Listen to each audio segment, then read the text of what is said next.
यार आखिर गलती कहाँ हो रही है।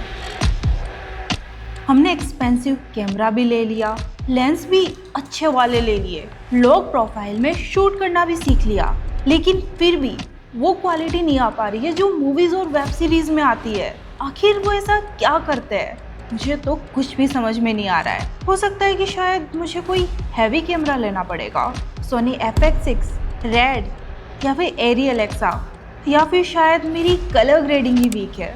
मुझे इसे सुधारना चाहिए, तभी ये वाली क्वालिटी आ पाएगी। सुन, जल्दी से नीचे आ, आइसक्रीम खाने चलते हैं। अभी? हाँ, मैं नीचे ही खड़ा हूँ, जल्दी आ। यार ठीक है, आ रही हूँ। एक दिन मुझे समझ में आया कि प्रॉब्लम ना तो कैमरा में थी, ना ही मेरी कलर ग्रेडिंग में।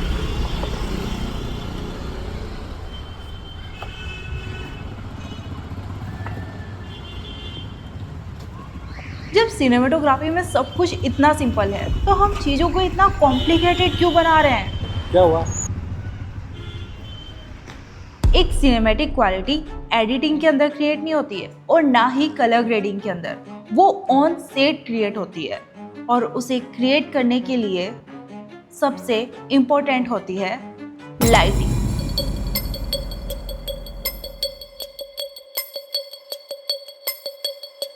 आज की वीडियो में मैं आपको बताने वाली हूँ कि मूवीज में, वेब सीरीज में आखिर वो सिनेमैटिक क्वालिटी आती कहाँ से है। लेकिन उससे पहले अगर आप चैनल पे नए हो तो चैनल को सब्सक्राइब जरूर कर लेना, क्योंकि जब भी आप सब्सक्राइब करते हो तो एक अलग ही मोटिवेशन आता है कि अगला वीडियो इससे भी ज़्यादा अच्छा होना चाहिए। कई बार ऐसा होता है कि 50 लाख के कैमरा से भी वो क्वालिटी नहीं आ पाती है जो 2-3 लाख के कैमरा से ही आ जाती है, और वो होता है सिर्फ और सिर्फ लाइटिंग की हेल्प से।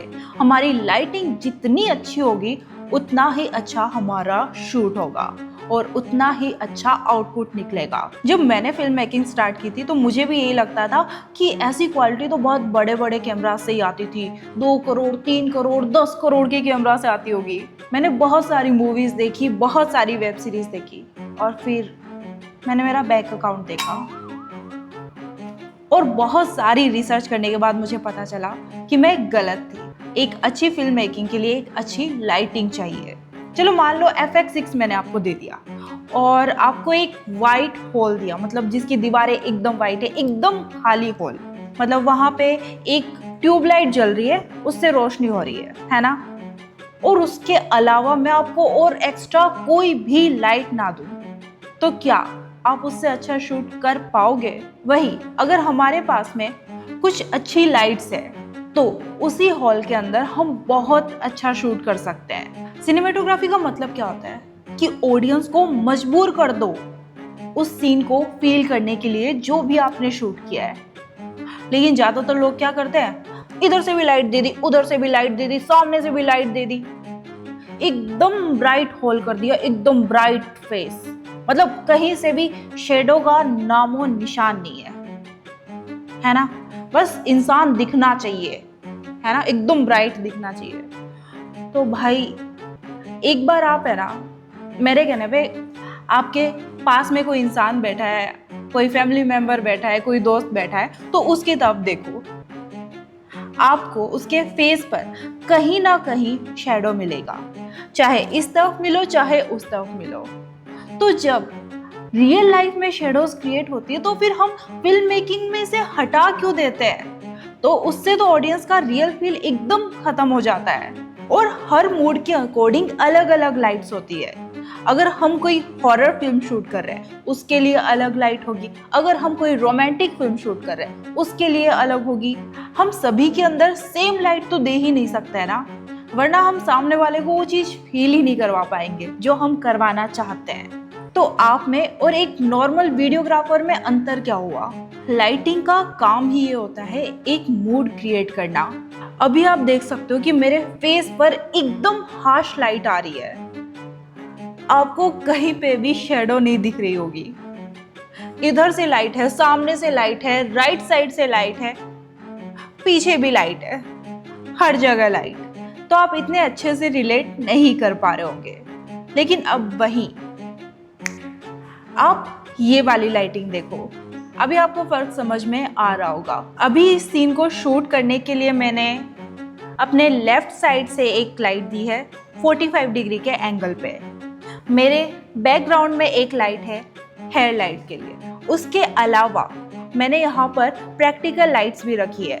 मेरे लेफ्ट साइड में एक लैंप है और राइट साइड में भी एक लैंप है, तो इससे बैकग्राउंड बहुत अच्छा लग रहा है।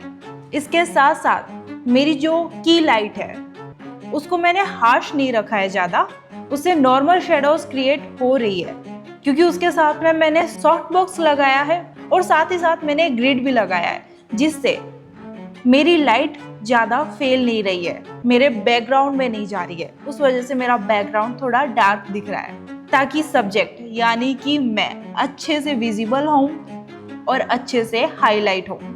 हैप्पी और पॉजिटिव सीन के लिए लाइटिंग कुछ इस तरह से रहेगी। आप अभी जो ये लाइटिंग देख रहे हो वो ज़्यादातर हैप्पी मूड क्रिएट करने के लिए काम में आता है, या फिर नॉर्मल कन्वर्सेशन के लिए काम में आता है। जब भी हम कोई पॉडकास्ट शूट करते हैं, कोई भी इंटरव्यू शूट करते हैं, तो उसके लिए ये लाइटिंग बेस्ट होती है, और इस लाइटिंग को कहते हैं 3 पॉइंट लाइटिंग। यहाँ लेफ्ट साइड से मैंने की लाइट दी है, जो कि मेरी मेन लाइट है, जो कि मेरे फेस को एकदम अच्छे से शो कर रही है, और उसके साथ में मैंने सॉफ्ट बॉक्स और ग्रिड लगाया ताकि मेरी लाइट एकदम सॉफ्ट हो और बैकग्राउंड थोड़ा सा डार्क हो।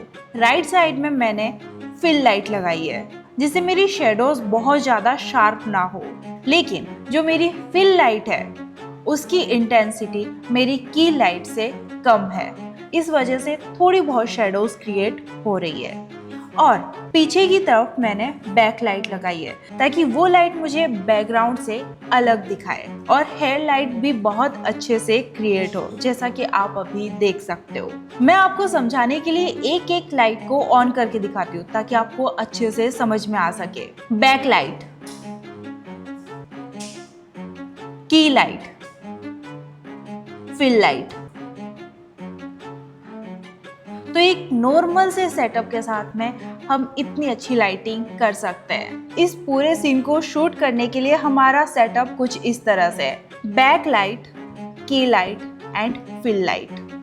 हॉरर सीन के लिए लाइटिंग कुछ ऐसी रहेगी।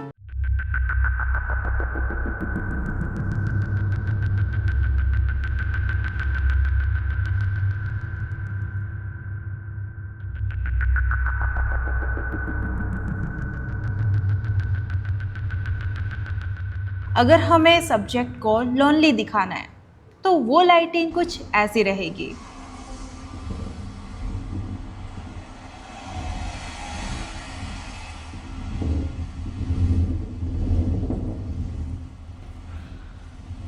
और आपको पता है, इस वाली लाइटिंग को क्रिएट करने के लिए हमने सिर्फ 2 लाइट्स का यूज़ किया है। एक हमारी बैक लाइट, जो कि हमारी मेन लाइट है इस टाइम पे, क्योंकि वो मेरे हेयर्स पे भी आ रही है और फेस पर भी आ रही है, और उसके साथ में मैंने कोई भी सॉफ्ट बॉक्स नहीं लगाया है ताकि हार्श शेडोज क्रिएट हो, जैसा कि आप अभी देख सकते हो। और उसके अलावा मैंने राइट साइड से एक लाइट दी है, फेस के ऊपर थोड़ी बहुत नेचुरल लाइट भी लगे। हम इमोशंस को कलर्स के थ्रू एक्सप्लेन कर सकते हैं, और वो भी बहुत आसानी से। लेकिन हम अगर लाइटिंग के थ्रू इमोशंस को एक्सप्लेन करना चाहते हैं तो उसके लिए भी हमें बहुत सारी चीज़ों का ध्यान रखना पड़ता है। एक तो यही कि लाइट कौन से डायरेक्शन से आ रही है, हमारी लाइट सॉफ्ट होगी या फिर हार्ड होगी, वार्म होगी या फिर कूल होगी। और इसके अलावा कई बार हमें कलर टोन्स भी देने पड़ते हैं। जैसे अभी आप ये वीडियो देख रहे हो, मेरे पीछे की तरफ लैंप है, लेकिन जो हेयर लाइट बन रही है उसके लिए मैंने अलग से एक लाइट लगा रखी है।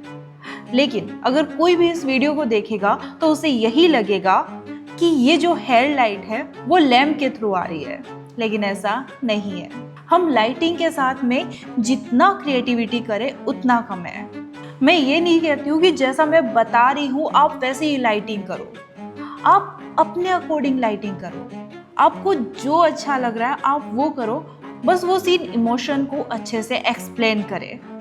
ऐसा नहीं हो कि हम हॉरर सीन के अंदर ब्राइट लाइट दे रहे हैं, रोमांटिक सीन के अंदर हम ऐसी डार्क और मिस्ट्री वाली लाइट दे रहे हैं, और मिस्ट्री वाले सीन के अंदर हम वार्म लाइट और ऐसे कुछ लाइट दे रहे हैं, तो ऐसा नहीं होना चाहिए। अगर हम डार्क लाइटिंग भी कर रहे हैं तो उसे भी हम अलग अलग तरीके से कर सकते हैं। अगर हम रोमांटिक सीन के लिए लाइटिंग कर रहे हैं तो वो भी हम कई तरह से कर सकते हैं। जैसे ये हमारे एक म्यूजिक वीडियो का शॉट है, तो यहाँ पर आप देख सकते हो कि कितने हार्ड शेडोज बन रहे हैं, क्योंकि यहाँ पर जो हीरो है वो सैड है, क्योंकि उसकी फैमिली में कुछ प्रॉब्लम हो गया और ऐसा कुछ चल रहा है, तो उस वजह से हीरो यहाँ पे सैड है, तो हमने ऐसी लाइटिंग दी है।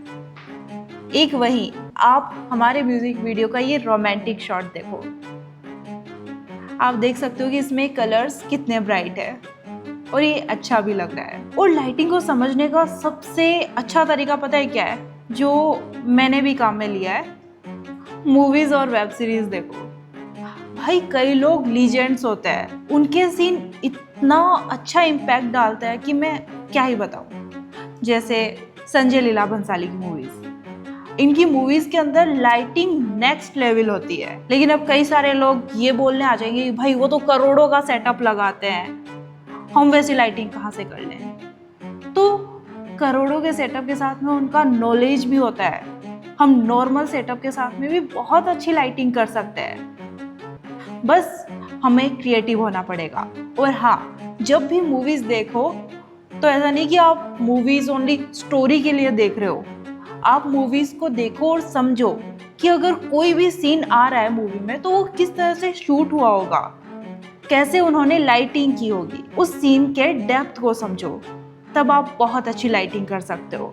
और हाँ, लाइटिंग इक्विपमेंट्स के साथ में जितना क्रिएटिविटी कर सकते हो उतना क्रिएटिविटी करो, क्योंकि जब आप लाइटिंग को एक टेक्निकल चीज की जगह एक स्टोरी टेलिंग लैंग्वेज की तरह समझने लग जाओगे ना, तो उस दिन आप एक नेक्स्ट लेवल फिल्म मेकर बन जाओगे। अगर आप हॉरर शूट कर रहे हो या फिर रोमांटिक शूट कर रहे हो, तो उस जगह पर आप एक बार खुद को इमेजिन करके देखना कि यहाँ पर अगर मैं होता तो कैसा फील होना चाहिए था, कैसी लाइटिंग होनी चाहिए थी।